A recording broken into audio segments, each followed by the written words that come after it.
सूर्य जब रश्मि बिखेरे, पौष मास आए सुखकारी। धर्म कर्म का पाठ सिखाए, सजे जीवन की फुलवारी। इसी शुभकामना के साथ आप सभी का दिन शुभ और मंगलमय हो। पौष मास का ये पावन समय सौर मासों में विशेष महत्व रखता है। इस मास में भक्त अपने कर्म और धर्म से अपने जीवन को प्रकाशित करते हैं। आइए आज की कथा का आरंभ करते हैं, जो हमें सच्चाई, आस्था और सद्गुणों का संदेश देती है। इससे पहले की कथा सुनने के लिए आप सबका बहुत बहुत आभार। आज का अध्याय शुरू करने से पहले आपको सुनाते हैं गणेश भगवान की एक ऐसी कहानी जो आपको हर दिन सुननी चाहिए।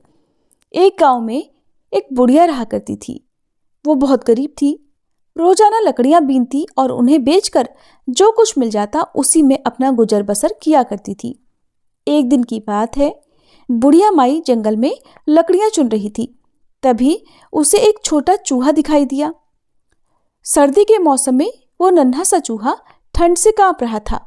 बूढ़ी माई को उस चूहे पर दया आ गई और वो उसे लेकर अपने घर आ गई। घर आकर उस चूहे को गरम गरम कपड़ों में लपेटा और पीने को गरम गरम दूध दिया।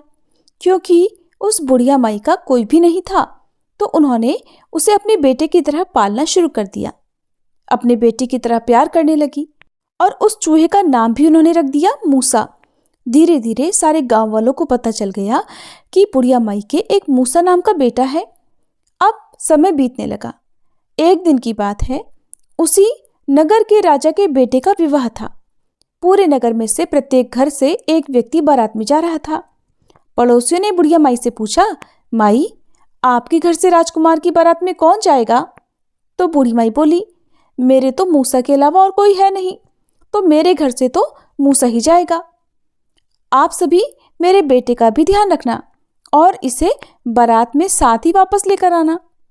अब बारात वाला दिन आया तो बारात वाले दिन गांव वालों के साथ बुढ़िया का बेटा मूसा चूहा भी गया। बारात पड़ोसी नगर में जा पहुंची। वहां सारे बाराती तालाब में स्नान करने लगे। तब वहीं एक तरफ मूसा भी स्नान करने लगा। तालाब के सामने ही राजा का महल था। महल के झरोखे से राजकुमारी बारातियों को देख रही थी। जब उसने तालाब में बारातियों के साथ एक चूहे को स्नान करते देखा तो आश्चर्य में पड़ गई। शाम को राजकुमार की बारात सज धज कर बैंड बाजे के साथ महल में पहुंची। वरमाला के समय राजकुमारी को लेने उनकी सखियां गई। वरमाला में राजकुमारी नहीं आई। विवाह में देर होते देखकर राजकुमारी के माता पिता ने एक नौकरानी को भेजा, लेकिन तब भी राजकुमारी नहीं आई। अब विवाह का मुहूर्त टल रहा था। तब पंडित जी कहने लगे कि दुल्हन को जल्दी से बुलाइए, मुहूर्त निकला जा रहा है। अब आखिरकार राजा रानी अपनी बेटी को बुलाने गए। तब राजकुमारी कहने लगी कि मैं इस राजकुमार से विवाह नहीं करूंगी। ये बात सुनकर माता पिता ने उसका कारण पूछा तो राजकुमारी कहने लगी कि उस बारात में एक चूहा भी आया है, मैं तो उसी के साथ विवाह करूंगी। राजा रानी ने राजकुमारी को खूब समझाया कि वह चूहा एक गरीब बूढ़ी माई का बेटा है, तुम वहां जाकर बहुत कष्ट में रहोगी। लेकिन राजकुमारी नहीं मानी, जिद पकड़ ली कि मुझे विवाह करना है तो सिर्फ चूहे से। तब राजा रानी अपनी बेटी की जिद के आगे कुछ नहीं कर पाए और फिर राजा और बारात को सारी बात बताकर क्षमा याचना मांगी। इधर दूल्हे सहित पूरे बाराती बिना कुछ खाए पिए नाराज होकर वहां से चले गए। फिर राजा ने राजकुमारी का विवाह उस मूसे से करवा दिया। उधर बारात वापस नगर में आई तो बुढ़िया माई ने नगर वालों से पूछा कि तुम सब तो आ गए, परंतु मेरा बेटा मूसा कहाँ है? तब एक व्यक्ति कहने लगा, बुढ़िया माई, तुम्हारे मूसे का तो राजकुमारी से विवाह हो रहा है। वो तो तुम्हारे लिए बहू के साथ साथ धन दौलत भी ला रहा है। अब तुम तो बस बहू के स्वागत की तैयारी करो। बुढ़िया माई ने सुना तो बहुत खुश हो गई। झटपट अपनी झोपड़ी को लीपा पोता, सुंदर मांडने बनाए और गुड़ की लापसी बनाई और फिर नगर की सब औरतों को भी बुलावा भेज दिया। अब बूढ़ी माई की झोपड़ी में मंगल गीत गाए जाने लगे। तभी मूसा रथ पर राजकुमारी के साथ बैठकर धन दौलत के साथ आ गया। बुढ़िया माई ने अपनी बहू का गृह प्रवेश करवाया, सभी को गुड़ बंटवाया। अब बहू का जीवन खुशियों से भर गया। फिर बहू के साथ वह खुशी खुशी रहने लगी। अब एक दिन बहू ने सोचा कि मुझे अपनी सासू माँ को भगवान गणेश जी के दर्शन करवाने चाहिए। इसे तो पता भी नहीं है कि ये मूसा तो साक्षात गणेश जी है। इधर वह चूहा रोज की तरह अपने कपड़े उतारकर पानी में स्नान करने लगा। तब बहू आई और अपनी सासू माँ से कहने लगी, माँ जी, आपका बेटा स्नान कर रहा है, आप जरा इसके कपड़े तो जला दीजिए। सास बोली, बहू, अगर इसके कपड़े जला दूंगी तो फिर मेरा बेटा क्या पहनेगा? बहू कहने लगी, माँ जी, जैसा मैं कह रही हूँ आप वैसा ही कीजिए। बहू की बात मानकर मजबूरी में सास ने उन कपड़ों को जला दिया। नहाने के बाद जैसे ही चूहे ने अपनी पत्नी से अपने कपड़े मांगे तो बहू कहने लगी कि आप जैसे भी हैं बाहर आ जाइए। जो दर्शन मैंने आपके शादी वाले दिन किए थे, अब आप वैसे ही दर्शन अपनी माँ को भी कराइए। तब मूसे अर्थात गणेश भगवान ने बूढ़ी माई को दर्शन दिए। अपने घर में साक्षात गणेश जी के दर्शन पाकर बुढ़िया माई तो धन्य हो गई। इस प्रकार जो भी भक्त भगवान गणेश जी के ऊपर जैसी श्रद्धा, जैसा विश्वास रखता है, भगवान गणेश अपने भक्तों को उसी रूप में आकर दर्शन दे जाते हैं। ये थी आज की कहानी। अब सुनिए आज का अध्याय। श्री नारायण कहते हैं, नारद, इस प्रकार पुण्यक व्रत के विधान को सुनकर देवी का मन प्रसन्नता से खिल उठा। फिर उन्होंने अपने स्वामी शिवजी से दिव्य और शुभकारिणी व्रत कथा के विषय में भी जिज्ञासा प्रकट की। देवी पार्वती ने पूछा, हे नाथ, ये व्रत और इसका फल और विधान बड़ा ही अद्भुत है। भला किसने इस व्रत को प्रकाशित किया है, इसकी श्रेष्ठ कथा का भी वर्णन कीजिए। तब श्री महादेव जी बोले, प्रिय, मनु की पत्नी शत्रुपा, जो पुत्र के दुख से दुखी थी, ब्रह्मलोक में आकर ब्रह्मा जी से बोली। शत्रुपा ने कहा, हे ब्राह्मण, आप तो जगत का धारण पोषण करने वाले और सृष्टि के कारणों के भी कारण हैं। इसलिए आप मुझे ये बतलाने की कृपा कीजिए कि किस उपाय से बांझन को पुत्र उत्पन्न हो सकता है, क्योंकि हे ब्रह्मा जी, उसका जन्म, ऐश्वर्य और धन सब निष्फल ही होता है। पुत्रवानों के घर में पुत्र के बिना अन्य किसी वस्तु की शोभा ही नहीं होती। तपस्या और दान से उत्पन्न हुआ पुण्य जन्मांतर में सुखदायक होता है, परंतु पुत्र पिता को इसी जन्म में सुख, मोक्ष और हर्ष प्रदान करता है। निश्चय ही पुत्र नामक नरक से भी रक्षा करने का कारण होता है। हे ब्रह्मा जी, आप पुत्र ताप से संतप्त हुई मुझ अबला को पुत्र प्राप्ति का उपाय बतला दीजिए, तभी कल्याण है, नहीं तो मैं भी अपने पति के साथ वन में चली जाऊंगी।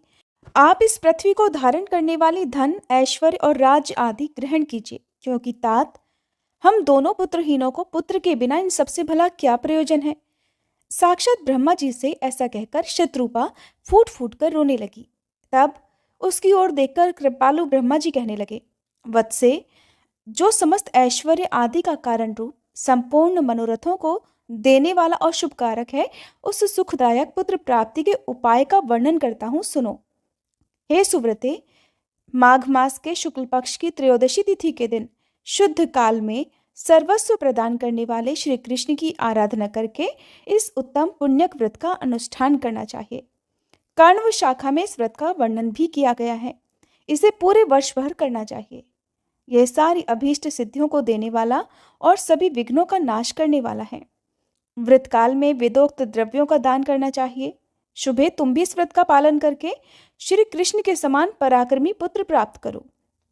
ब्रह्मा जी के वचन सुनकर शत्रुपा ने इस उत्तम व्रत का अनुष्ठान किया, जिससे उन्हें प्रेव्रत और उत्तानपाद नामक दो मनोहर पुत्र भी प्राप्त हुए। देवहूति ने इस पुण्यप्रद और शुभ पुण्यक व्रत को करके कपिल नामक पुत्र प्राप्त किया, जो सर्वश्रेष्ठ सिद्ध और नारायण के अंश से प्रकट हुए थे। शुभ लक्षणा अरुंधति ने इस व्रत को करके शक्ति को पुत्र रूप में प्राप्त किया। शक्ति पत्नी को इस व्रत के पालन से पराशर नामक पुत्र की प्राप्ति हुई। अदिति ने इस व्रत का अनुष्ठान करके वामन नामक पुत्र प्राप्त किया। ऐश्वर्यशालिनी शची ने इस व्रत को करके जयंत नामक पुत्र को जन्म दिया। इस व्रत के करने से उत्तानपाद की पत्नी ने ध्रुव को और कुबेर की पत्नी ने नलकूबर को पुत्र रूप में प्राप्त किया। इस उत्तम व्रत के पालन से सूर्य पत्नी को मनु और अग्नि पत्नी को चंद्रमा पुत्र रूप में मिले। अंगिरा की पत्नी ने भी इस उत्तम व्रत का पालन किया था, जिसके प्रभाव से उनके पुत्र बृहस्पति हुए, जो देवताओं के आचार्य कहलाते हैं। हे कल्याणमयी गिरिराज नंदिनी, आप भी इस व्रत को करो। शुभे, ये व्रत राजेंद्र पत्नियों के लिए सुख साध्य है, देवियों के लिए सुखप्रद है और साध्वी नारियों के लिए तो ये प्राणों से भी बढ़कर प्रिय है। महासाध्वी, इस व्रत के प्रभाव से संपूर्ण देवताओं के ईश्वर स्वयं गोपांगनेश्वर श्री कृष्ण आपके पुत्र होंगे। नारद, ऐसा कहकर शंकर जी मौन हो गए और तत्पश्चात परम प्रसन्न हुई देवी पार्वती ने शंकर जी की आज्ञा से फिर उस व्रत का पालन किया। इस प्रकार मैंने तुमसे गणेश जी के जन्म का कारण, जो सुखदायक, मोक्षप्रद और सारूप है, वर्णन कर दिया। अब और क्या सुनना चाहते हो? तब नारद जी ने पूछा, मुनि श्रेष्ठ, पार्वती जी ने पति की आज्ञा से किस प्रकार उस शुभदायक व्रत का पालन किया था, वो मुझे बतलाइए। ब्राह्मण, फिर उत्तम व्रत वाली पार्वती जी के द्वारा उस व्रत के पूर्ण किए जाने पर गोपीश श्री कृष्ण ने किस प्रकार जन्म धारण किया, वह भी मुझे बताने की कृपा कीजिए। श्री नारायण जी कहने लगे, नारद, शिव जी यद्यपि स्वयं ही तप के विधाता है, फिर भी वे पार्वती जी से व्रत की विधि और उसकी दिव्य कथा का वर्णन करके तपस्या करने के लिए चले गए। यद्यपि शिव जी श्रीहरि के ही पृथक रूप हैं, फिर भी वे वहां श्रीहरि की आराधना में लीन होकर उन्हीं के ध्यान में तत्पर होकर श्रीहरि की भावना करने लगे। वे सनातन देव ज्ञानानंद में निमग्न और परमानंद से परिपूर्ण थे। प्रकट रूप से विष्णु मंत्र के स्मरण में इस प्रकार तल्लीन थे कि उन्हें रात दिन का आना जाना भी ज्ञात नहीं होता था। इधर शुभदायिनी पार्वती जी ने पति की आज्ञा अनुसार हर्षपूर्ण मन से व्रत कार्य के लिए ब्राह्मणों और भृत्यों को प्रेरित किया और व्रत में काम आने वाली सभी वस्तुओं को मंगवाकर शुभ मुहूर्त में व्रत का पालन करना आरंभ कर दिया। उसी समय ब्रह्मा जी के पुत्र भगवान सनत कुमार जी वहां आ पहुंचे। वे तेज के मूर्तिमान राशि थे और ब्रह्म तेज से प्रज्वलित हो रहे थे। फिर पत्नी सहित ब्रह्मा जी भी प्रसन्नतापूर्वक ब्रह्मलोक से वहां पधारे। अत्यंत भयभीत हुए भगवान महेश्वर भी वहां आए। नारद, जो क्षीर सागर में शयन करते हैं और जगत के शासक और पालन पोषण करने वाले हैं, जिनके गले में वनमाला लटकती रहती है, जो रत्नों के आभूषणों से विभूषित हैं और जिनके शरीर का रंग श्याम है, वे चार भुजाधारी भगवान विष्णु, लक्ष्मी जी तथा पार्षदों के साथ बहुत सी सामग्री लेकर रत्न जटित विमान पर आरूढ़ होकर वहां उपस्थित हुए। फिर उसके बाद सनक, सनंदन, सनातन, कपिल, क्रतु, आरुणि, यति, दुर्वासा, च्यवन, पारिभद्र, पराशर, कौत्स, वत्स, बालग्नि, कात्यायन और भी बहुत सारे ऋषि मुनि अपने शिष्यों सहित वहां पधार गए। हे मुने, धर्मपुत्र नर नारायण भी वहां आए। पार्वती जी के उस व्रत में दिक्पाल, देवता, यक्ष, गंधर्व, किन्नर और गणों सहित सभी पर्वत भी उपस्थित हुए थे।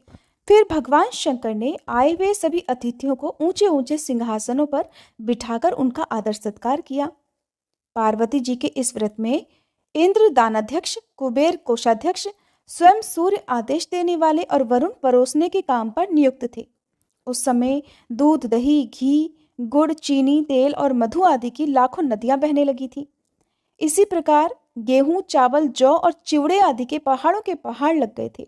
महामुने, पार्वती जी के व्रत में कैलाश पर्वत पर सोना, चांदी, मूंगा और मणियों के पर्वत सरीखे ढेर लगे हुए थे। लक्ष्मी जी ने भोजन तैयार किया था, जिसमें परम मनोहर खीर, पूड़ी, अगहनी का चावल और घी से बने हुए तरह तरह के व्यंजन थे। देवर्षि गणों के साथ स्वयं नारायण ने भोजन किया। उस समय 1,00,000 ब्राह्मण परोसने का काम कर रहे थे। भोजन कर लेने के बाद जब वे रत्न सिंहासनों पर विराजमान हुए, तब परम चतुर लाखों ब्राह्मणों ने उन्हें कपूर आदि से सुवासित पान के बीड़े समर्पित किए। नारद, देवर्षियों से भरी हुई उस सभा में जब क्षीर सागर में शयन करने वाले भगवान विष्णु रत्न सिंहासन पर आसीन थे, प्रसन्न मुख वाले पार्षद उन पर श्वेत चंवर डुला रहे थे। ऋषि, सिद्ध तथा देवगण उनकी स्तुति कर रहे थे। वे गंधर्वों के मनोहर गीत सुन रहे थे। उसी समय ब्रह्मा जी की प्रेरणा से शंकर जी ने हाथ जोड़कर भक्ति पूर्वक उन ब्रह्मेश से अपने अभीष्ट कर्तव्य व्रत के विषय में प्रश्न किया। श्री महादेव जी ने पूछा, प्रभो, आप श्रीनिवास, तपस्वरूप, तपस्याओं और कर्म के फलदाता, सबके द्वारा पूजित, संपूर्ण व्रतों, जपों, यज्ञों और पूजनों के बीज रूप से वांछा, कल्पतरु और पापों का नाश करने वाले हैं। नाथ, मेरी एक प्रार्थना सुनिए। हे ब्राह्मण, पुत्र शोक से पीड़ित हुई देवी पार्वती का हृदय अत्यंत दुखी हो गया है। अतः वह पुत्र की कामना से परमोत्तम पुण्यक व्रत करना चाहती है। वह सुव्रता व्रत के फल स्वरूप में उत्तम पुत्र और पति सौभाग्य की याचना कर रही है। इनके बिना उसे संतोष नहीं है। प्राचीन काल में इन मानिनी ने अपने पिता के यज्ञ में मेरी निंदा होने के कारण अपने शरीर का त्याग कर दिया था और अब पुनः हिमालय के घर में जन्म धारण किया है। ये सारा वृतांत तो आप जानते ही हैं। आप सर्वज्ञ को मैं क्या बतलाऊं? हे तत्वज्ञ, इस विषय में आपकी क्या आज्ञा है? आप परिणाम में शुभ प्रदायिनी अपनी वह आज्ञा बतलाइए। नाथ, मैंने सब कुछ निवेदन कर दिया है, अब जो कर्तव्य हो उसे भी बताने की कृपा कीजिए, क्योंकि परामर्श पूर्वक किया हुआ सारा कार्य परिणाम में सुखदायक ही होता है। श्री नारायण कहते हैं, हे नारद, उस सभा में ऐसा कहकर भगवान शंकर ने कमलापति विष्णु की स्तुति की और फिर ब्रह्मा जी के मुख की ओर देखकर वे मौन हो गए। शंकर जी का वचन सुनकर जगदीश्वर विष्णु ठठाकर हंस पड़े और हितकारक तथा नीतिपूर्ण वचन कहने लगे कि हे पार्वतीश्वर, आपकी पत्नी सती संतान प्राप्त करने के लिए जिस उत्तम पुण्यक व्रत को करना चाहती हैं, वह व्रतों का सार तत्व, सौभाग्य का बीज, सबके द्वारा असाध्य, सुखदायक, सुख का सार और मोक्षप्रद है। शंकर जी, उत्तम व्रत का आचरण करने वाली साध्वी शिवा पुण्यक नामक व्रत का अनुष्ठान अवश्य करें। इस व्रत के पालन से सहस्त्रों राजसूय यज्ञों का पुण्य प्राप्त होता है। त्रिलोचन, इस व्रत में सहस्त्रों राजसूय यज्ञों के समान धन का व्यय होता है, इसलिए यह व्रत सभी साध्वी महिलाओं द्वारा साध्य नहीं है। इस पुण्यक व्रत के प्रभाव से स्वयं गोलोकनाथ श्री कृष्ण पार्वती जी के गर्भ से उत्पन्न होकर आपके पुत्र होंगे। वे कृपा निधान स्वयं समस्त देवगणों के ईश्वर हैं, इसलिए त्रिलोकी में गणेश नाम से विख्यात होंगे, जिनके स्मरण मात्र से निश्चय ही जगत के विघ्नों का नाश हो जाता है। इस कारण उन विभु का नाम विघ्न निघ्न हो गया, क्योंकि पुण्यक व्रत में उन्हें तरह तरह के द्रव्य समर्पित किए जाते हैं, जिन्हें खाकर उनका उदर लंबा हो जाता है, इसलिए वे लंबोदर भी कहलाएंगे। शनि की दृष्टि पड़ने से सिर कट जाने पर पुनः हाथी का सिर जोड़ा जाएगा, इस कारण उन्हें गजानन कहा जाएगा। परशुराम जी के फरसे से जब इनका एक दांत टूट जाएगा, तब ये अवश्य ही एक दंत नाम वाले होंगे। वे ऐश्वर्यशाली शिशु संपूर्ण देवगणों के, हम लोगों के और जगत के परम पूज्य होंगे। मेरे वरदान से उनकी सबसे पहले पूजा होगी। संपूर्ण देवों की पूजा के समय सबसे पहले उनकी पूजा करके मनुष्य बिना किसी विघ्न बाधा के पूजा के फल को पा लेता है, अन्यथा उसकी पूजा व्यर्थ हो जाती है। मनुष्य को चाहिए कि श्री गणेश, सूर्य, श्री विष्णु, शंभु, अग्नि और दुर्गा, इन सब की सबसे पहले पूजा करे, फिर अन्य देवताओं का पूजन करे। गणेश जी का पूजन करने पर जगत के विघ्न निर्मूल हो जाते हैं। सूर्य की पूजा से निरोगता आती है। श्री विष्णु के पूजन से पवित्रता, मोक्ष, पापनाश, यश और ऐश्वर्य की वृद्धि होती है। शंकर जी का पूजन तत्व ज्ञान के विषय में परम तृप्ति का बीज है। अग्नि का पूजन अपनी बुद्धि की शुद्धि का उत्पादक कहा गया है। ब्रह्मा जी द्वारा संस्कृत अग्नि की पूजा से मनुष्य अंत समय में ज्ञान मृत्यु को प्राप्त कर लेता है और शंकराग्नि के सेवन से दाता और भोक्ता होता है। दुर्गा जी की अर्चना हरि भक्ति प्रदान करने वाली और परम मंगलदायिनी होती है। इनकी पूजा के बिना अन्य की पूजा करने से वह पूजन विपरीत हो जाता है। महादेव, त्रिलोकी के लिए यही क्रम प्रत्येक कल्प में निश्चित है। ये देव निरंतर विद्यमान रहने वाले, नित्य और सृष्टि परायण हैं। उस सभा के बीच ऐसा कहकर श्रीहरि मौन हो गए। उस समय देवता, ब्राह्मण और पार्वती जी सहित शंकर जी परम प्रसन्न हुए। हरे कृष्णा। आज के अध्याय में बस इतना ही। इसके आगे की कथा आप सभी अगले अध्याय में सुनिएगा। अब सुनिए श्री सूर्य चालीसा पाठ। श्री रवि हरत हो घोरतम, अगणित किरण पसारी, वंदन करूं तब चरणन में, अर्घ देऊं जलधारी। सकल सृष्टि के स्वामी हो, सचराचर के नाथ, निस्दिन होत तुमसे ही, होवत संध्या प्रभात। जय भगवान सूरतमहारी, जय खगेश दिन कर शुभकारी। तुम हो सृष्टि के नेत्र स्वरूपा, त्रिगुणधारी त्रैवेद स्वरूपा। तुम ही करता पालक संहारक, भुवन चतुर्दश के संचालक। सुंदर बदन चतुर्भुजधारी, रश्मि रथी तुम गगन विहारी। चक्र शंख अरु श्वेत कमल धर, वर मुद्रा सोहत चोटे कर। शीश मुकुट कुंडल गलमाला, चारु तिलक तब भाल विशाला। सप्त अश्वरथ अति द्रुतगामी, अरुण साथी गति अविरामी। रक्त वरुण आभूषण धारक, अति प्रिय तोहे लाल पदारथ। सर्वात्मा कहे तुम्हें ऋग्वेदा, मित्र कहे तुमको सब वेदा। पंच देवों में पूजे जाते, मनोवांछित फल साधक पाते। द्वादश नाम जाप उद्धारक, रोग शोक अरु कष्ट निवारक। माँ कुंती तब ध्यान लगायो, दानवीर सूत कर्ण सो पायो। राजा युधिष्ठिर तब जस गायो, अक्षय पात्र वो वन में पायो। शस्त्र त्याग अर्जुन अकुरायो, बन आदित्य हृदय से पायो। विंध्याचल तब मार्ग में आयो, हाहाकार तिमिर से छायो। मुनि अगस्त गिरि गर्व मिटायो, निज तप बल से विंध्य नवायो। मुनि अगस्त तब महिमा गाई, सुमिर भये विजयी रघुराई। तोहे विरोक मधुर फल जाना, मुख में ली नहीं तोहे हनुमाना। तब नंदन शनिदेव कहावे, पवन के सूत शनि तीर मिटावे। यज्ञ व्रत स्तुति तुम्हारी कीन्ही, भेंट शुक्ल यजुर्वेद की दीन्ही। सूर्यमुखी खरितर तब रूपा, कृष्ण सुदर्शन भानु स्वरूपा। नमन तोहे ओंकार स्वरूपा, नमन आत्मा अरु काल स्वरूपा। दिग दिगंत तब तेज प्रकाशे, उज्ज्वल रूप तुम्ही आकाशे।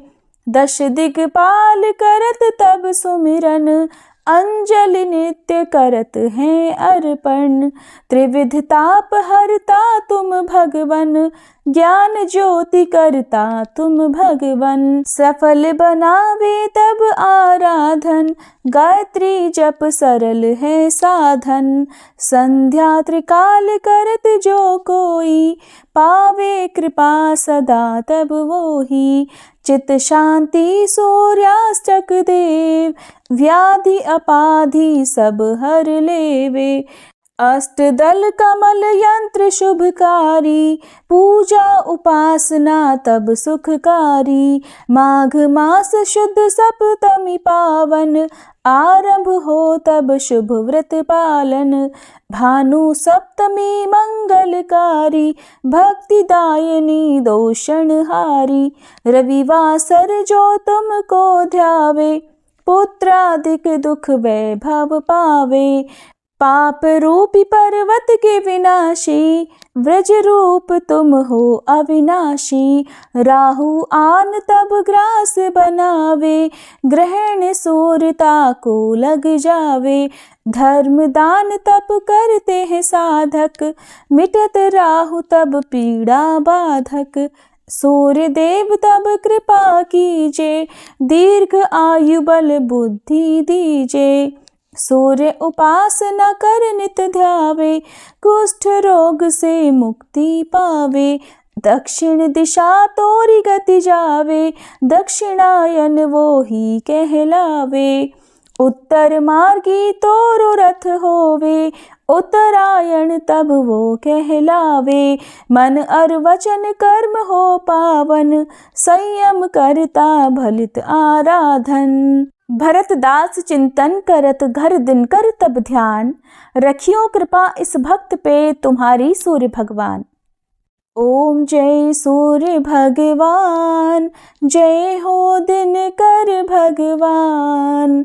जगत के नेत्र स्वरूपा, तुम हो त्रिगुण स्वरूपा। धरत सब ही तब ध्यान, ओम जय सूर्य भगवान।